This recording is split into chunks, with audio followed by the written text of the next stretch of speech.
Hello, this is Haiku here back for my Lost Caverns of Ixalan Arena Pauper set review. Here, moving on to the red cards. So, first card, we got a reprint, Raid. Obviously, a good card, but we know that. Ancestor's Aid, just a comeback trick, not quite good enough. The treasure token thing is kind of cool because each set that passes, we get more and more treasure token creating stuff. But this is not really what any deck is going to be looking for. Brazen Blade Master. It can be a 4/4 for 3 mana, and it's pretty easy to turn on. It's just that a 3 mana 4/4 is just kind of meh nowadays.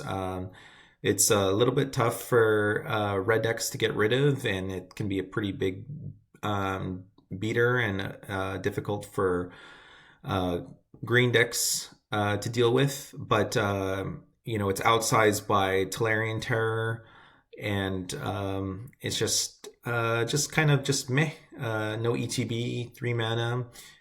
I don't think it's going to be playable. The typing on it is interesting. There are some pirate synergies. I just don't think vanilla 4/4s, even if they're undercosted, are quite there yet. So yeah.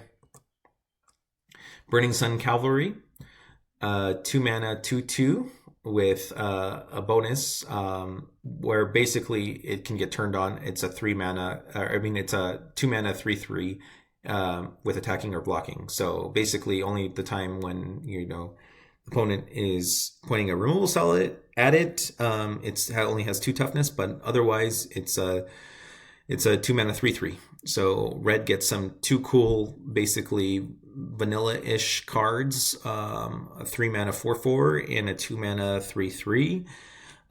Just don't think that these are where Pauper's at right now.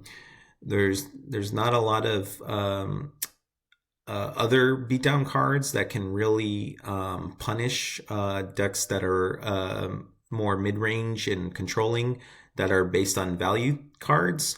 And so those value cards still have so much efficient removal that they can keep up with cards like this, especially if they're not drawing cards when they're entering the battlefield and stuff like that.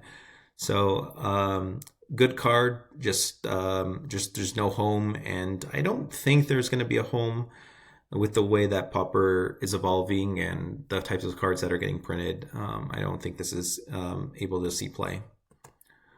Child of the Volcano, again, a card that gets bonuses at the end of turn for descending, but unfortunately starting at 3 toughness means that it's open to removal the turn it comes into play, and at 4 mana you really can't get your play blown out by a 1 mana removal spell. So unfortunately not quite playable. This card having trample, and anytime you have trample on a card that grows, is sort of interesting, but just not quite there. Daring Discovery. So here's another Discover card, and unfortunately this effect is too miserable.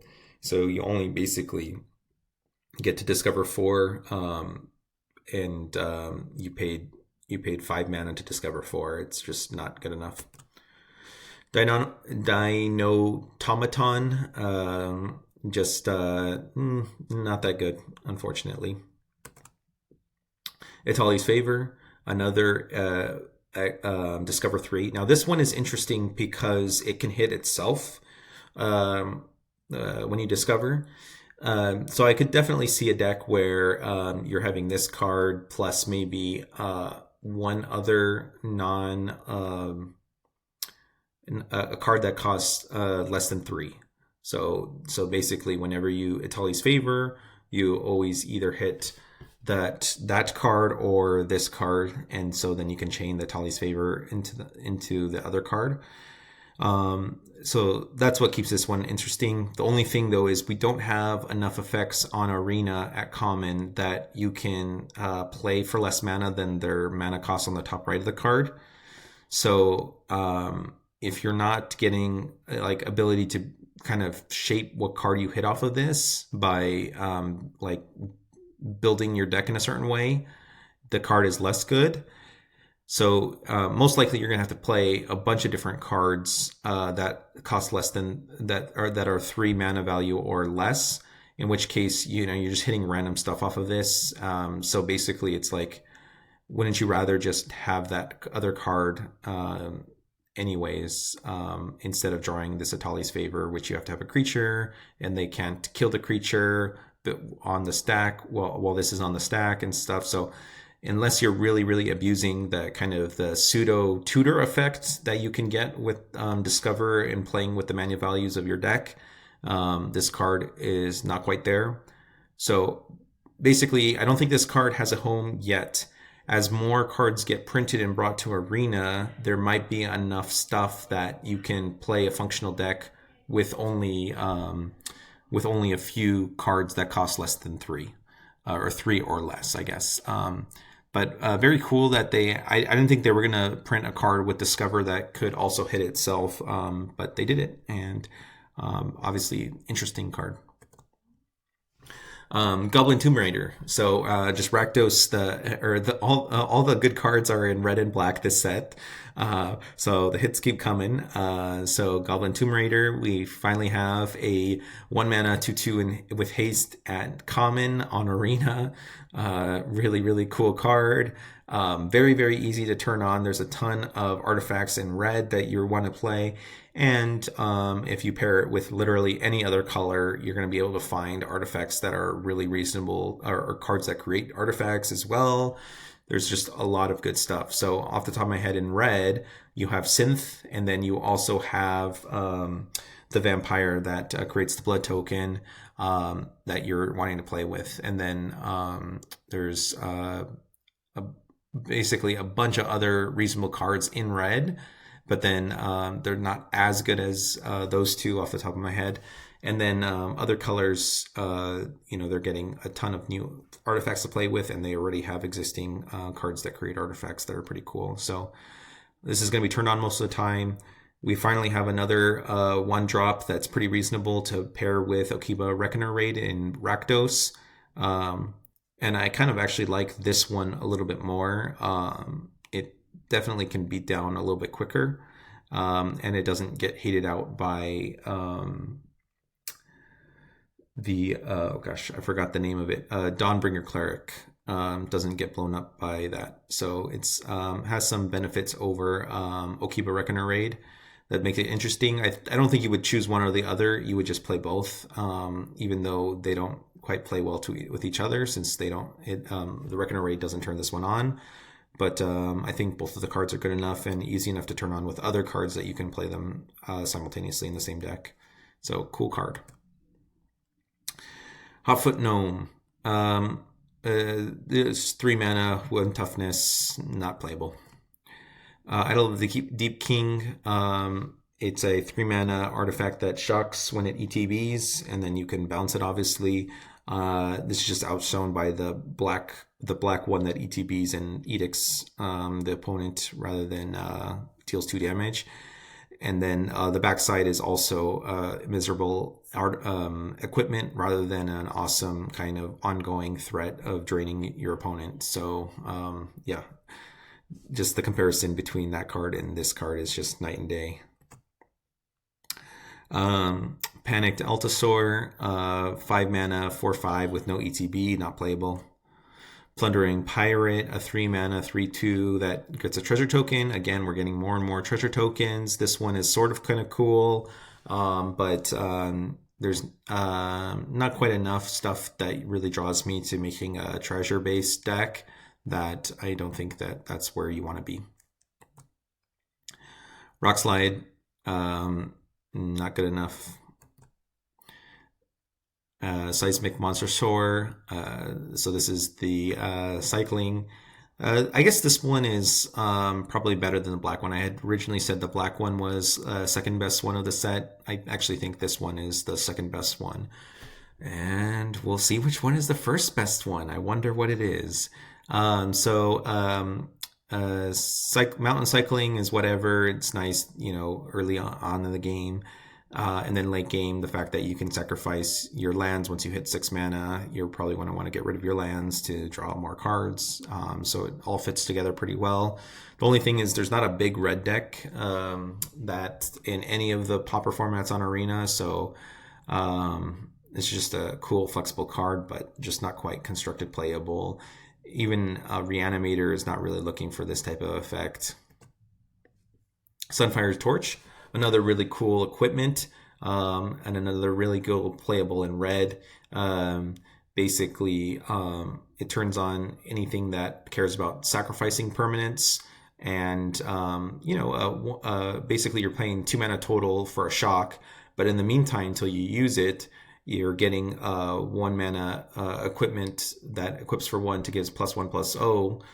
It's a reasonable equipment that has value in the future.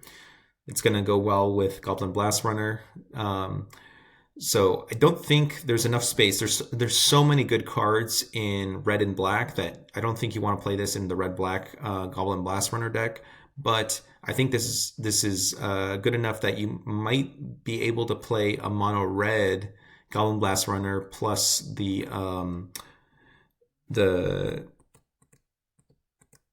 I'm going to go back to it, the Goblin Tomb Raider, and those kind of go in the same deck and can kind of create a red deck that's pretty low to the ground, aggro-y with 1-drops, and so we might have like a red slide deck in the format, potentially in Standard Pauper.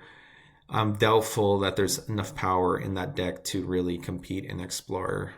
There's just too many cards that kind of trump that kind of strategy, but maybe. Well, I don't know what happened there. Sunshot Militia. So this is the card that I was alluding to when I was talking about the white cards. They had some tap effects that did some cool stuff, while this I think is slightly better. So instead of putting counters on creatures, you are on the creature itself, you're just dealing 1 damage to the opponent. I think that's a much better plan for finishing off the game. So basically, in a deck that you poop out a bunch of artifacts, the creatures you'd rather just attack with them. But I'm just envisioning this in a deck with a lot of random artifacts, and you just basically can have a clock on the opponent if they stall out. There is a card that does that for zombies, the Siege Zombie. And that one obviously works pretty well in the zombie decks, and so this kind of just goes in any kind of artifact / value go wide deck as a finisher. It's pretty cool. Activated only as a sorcery means that you can play it, you can activate it once, and then the opponent can remove it in response, which kind of is sad. But otherwise, this card is a pretty cool threat. Yeah. Tectonic Hazard, it's another End of Festivities. So now basically 8 Wrath, which is a deck in Historic Pauper and Explorer Pauper, which utilizes the cards that deal 1 damage to each creature the opponent controls, combined with You Already Dead and Mirrodin Avenged to finish off the creature. So you can basically Wrath the board and turn on those cards that basically kill a creature and draw a card at the same time. So basically this just gives that effect just more redundancy to that deck and some more consistency. It also makes it so it's in Standard Pauper now. So now you have a lot of effects in Standard Pauper that can deal 1 damage to each creature. Volatile Wonderglyph, another really cool, interesting red card. Like I said, Rakdos got, so black got the best toys, and then red got the most toys of this set. This is just a very cool madness enabler, but then there's also some cool stuff where you can, use it with Convoke or other things that tap artifacts to get value. So it's gonna see play probably in the Rakdos Madness deck, and then probably can see play in other decks. So just a very solid creature that can turn stuff on and do some cool like combo-y type things. Yep. Wow. So going back to the review. So basically, red, like I said before, red got a lot of cool toys. Not quite as good as the black cards, but just want to go through and point out some really good ones. Itali's Favor, very interesting build around card. Goblin Tomb Raider is going to be a staple of all the Pauper formats. It's going to be a really cool card. And then we got Sunfire Torch, a cool equipment that's going to be a pretty easy act to activate. And then Sunshot Militia, this one is not as good as all of the other ones I was mentioning. And then Volatile Wonderglyph, going to go into those Madness decks. So very, very cool cards in red. Next we're going to have some green. All right.